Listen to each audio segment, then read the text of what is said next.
Olá, meus amigos, sejam todos muito bem-vindos ao canal Politizando. Eu sou o William Jacob e olha, o Geraldo Alckmin surpreendeu a muitos e falou algo bastante certeiro. Eu quero trazer detalhes aqui para vocês, para a gente refletir sobre o que ele disse. O PL de Valdemar da Costa Neto, partido de Bolsonaro, já considera o ex-presidente inelegível e que atuará apenas como cabo eleitoral para 2026, mas antes temos as eleições municipais em 2024, e estão dizendo que Bolsonaro inelegível você vai ser o maior cabo eleitoral que esse país já teve. Eu quero lembrar de algo importante que aconteceu em 2020, nas eleições municipais, em que Lula estava inelegível, atuou como cabo eleitoral, tentando ajudar o PT em algumas disputas, principalmente nas capitais, e será que deu certo? Vamos falar sobre isso, mas antes quero pedir a sua ajuda. Chegou no canal, viu que não está inscrito? Se puder, se inscreva. A gente está aí rumo aos 168 mil inscritos e a sua ajuda pode ser importante. Se inscrevendo, ativando o sininho, deixando o like se gostar do vídeo. Mas não gostou, faz parte? Manda o dislike, comenta aqui embaixo, compartilha, ou seja, é muita coisa que você pode fazer para nos ajudar a chegar em mais pessoas, para que elas venham para cá, porque aqui nós lutamos por um Brasil melhor. Então tá aí acontecendo, né, essa votação com o TSE sobre a inelegibilidade de Bolsonaro. E assim, né, o Valdemar tá careca de saber, não tá tão careca assim não literalmente falando, né? Mas assim, vai ficar inelegível. A questão é só saber quantos votos ele terá, se vai ser humilhado num 7-0, enfim, numa decisão unânime ou não. E aí, né, nos bastidores, muitos já tratam essa inelegibilidade como certa, e não vai ser só numa ação, não, ele vai perder outras ações também, então por mais que na frente ele consiga recorrer dessa, alegar alguma coisa que não seguiu devido ao processo legal, ele vai se complicar em outras frentes. Então Bolsonaro, né, a não ser que algo mais muito diferente aconteça, estará sim inelegível a partir, né, deste ano e não concorrerá nem em 2024, não tinha pretensão de disputar a prefeitura, e nem em 2026, em que ele já disse várias vezes, né, que sim, tem esse desejo de colaborar com o Brasil, colaborar desse jeito que ele colaborou, entre aspas, agora, né, é uma tragédia, na verdade. Muitos dizem que ele tentaria, talvez, uma vaga no Senado, o que aconteceu já com outros ex-presidentes, tipo Sarney depois virou senador, o Collor, enfim. A Dilma tentou em 2018, não conseguiu, é bom lembrar disso. Então, né, Bolsonaro eu acho que estará fora das eleições sim, porque não terá os seus direitos políticos. E Valdemar disse nessa semana o seguinte: tenho convicção de que ele, o Jair, não vai ficar inelegível. Olha, ele tem que falar isso aqui, tá no papel dele de presidente do partido, tem que fingir que acredita nisso. Mas se essa loucura acontecer, certamente elegeremos mais prefeitos, porque a força da palavra do Bolsonaro crescerá, disse Valdemar ao Globo. Bom, vamos ver, será que faz sentido? Porque muitos acham, não, Bolsonaro, né, injustiçado, coisa que eu não acredito, né, vai conseguir então se transformar num cabo eleitoral maior do que já é. Calma lá, porque de fato em 2022 Bolsonaro ajudou a eleger muitos deputados, governadores, senadores. Mas assim, em 2020, vamos voltar aqui agora um pouco no tempo, né, na disputa das eleições municipais, Lula estava solto, porém inelegível. Que é o que eu acho que vai acontecer com o Bolsonaro em 24. Não sei se dá tempo de colocá-lo na cadeia até lá. E aí o que acontece? Em 2020, o Lula fez campanha para vários prefeitos em capitais, né, importantes, estratégicas para o PT, e o PT não ganhou nenhuma capital no Brasil. A aliança do PDT de Ciro Gomes e do PSB, essa sim venceu várias prefeituras, ora um partido tendo cabeça de chapa, ora tendo vice.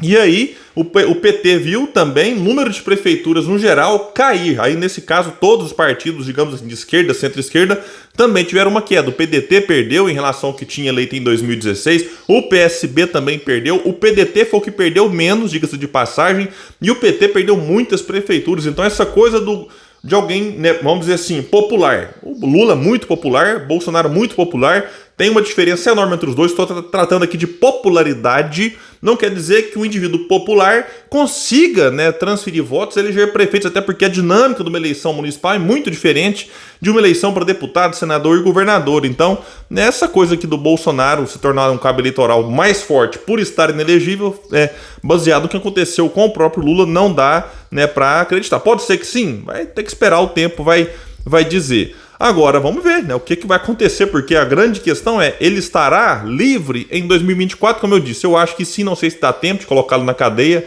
até lá, mas para 2026 pode ser que, inclusive, além de inelegível, o Bolsonaro esteja na cadeia. Agora, muitos apontam, eu começo a acreditar nisso, né, de que exista algum acordo nos bastidores, do tipo, tira os direitos políticos do Bolsonaro, mas o deixa solto. Vamos ver se de fato é isso. Se tiver esse acordo, eu lamento bastante, que eu acho que se cometeu crime tem que punir, não tem que ter acordo, coisa nenhuma.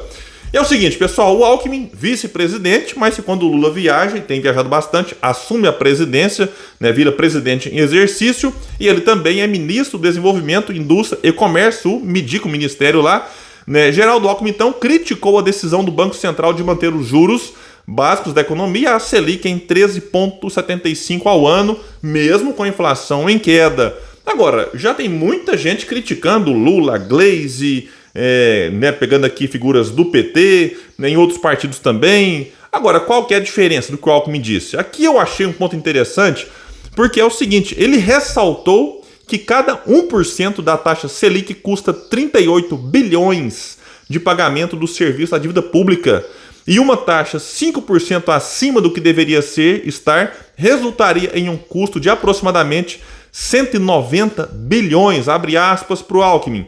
Você fica fazendo economia de 1 bilhão, meio bilhão e acaba gastando aí quase 200 bilhões em razão de ter uma taxa Selic nessa altura. E aqui ele foi muito feliz na fala porque, além de criticar, ele trouxe números que precisam chocar as pessoas, precisam assustar. A gente está falando aqui de algo, né, ele traz a conta aqui de 5 pontos acima daquilo que deveria ser, 5%, 190 bi, quase 200 bi, mas vários economistas falam que a Selic tinha que estar no máximo em 8% ao ano. Então se ela está em 13,75, dá 5,75, né? Se você multiplica isso por 38 bi, você está falando aí de mais de 200 bilhões que a União paga a mais e não deveria estar pagando. Esse dinheiro vai para quem?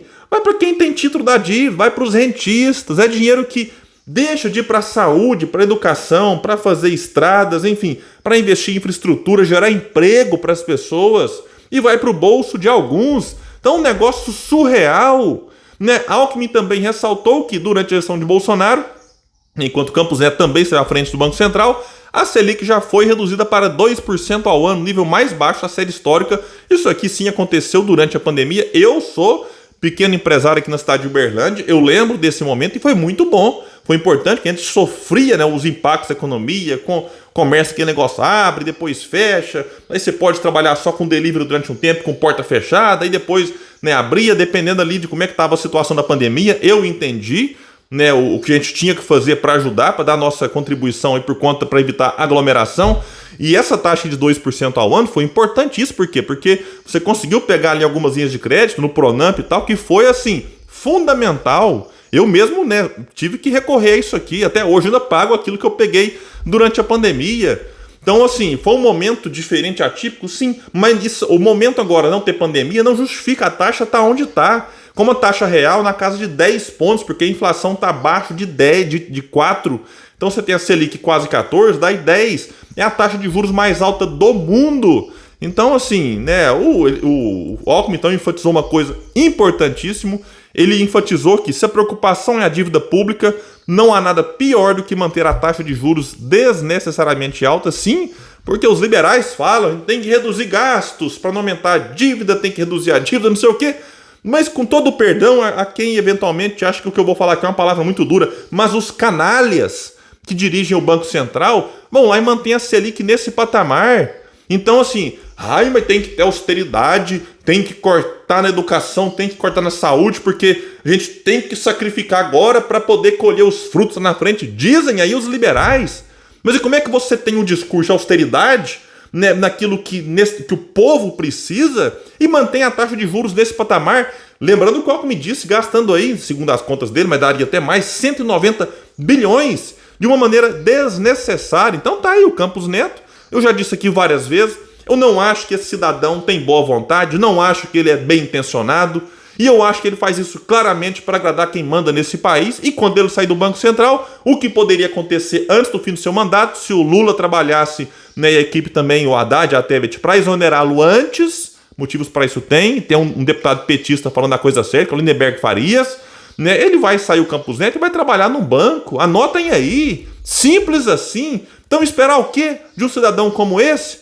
Ah, mas ele vai ser tocado de compaixão e vai reduzir. Não vai. Se reduzir vai ser aí, depois da reunião de agosto, deve ser lá em setembro, outubro, 0,25 ou 0,50 para dizer que tendo boa vontade, depois vai ter que esperar como é que o mercado vai reagir. É isso, eu já estou até imaginando, né, isso aí acontecer. Bom, pessoal, então é isso. Eu quero, antes de encerrar esse vídeo, indicar uma entrevista muito boa que aconteceu no canal do Disparada com o advogado, comentarista político Tiago Anastácio. Falou de Lava Jato, falou também do momento político, enfim, fez comentários em relação também ao mundo jurídico, né? Muito boa a participação dele lá, vale a pena assistir. Eu vou deixar o link aqui no comentário fixo para vocês. Valeu e até o próximo vídeo nesse espaço que luta por um Brasil melhor.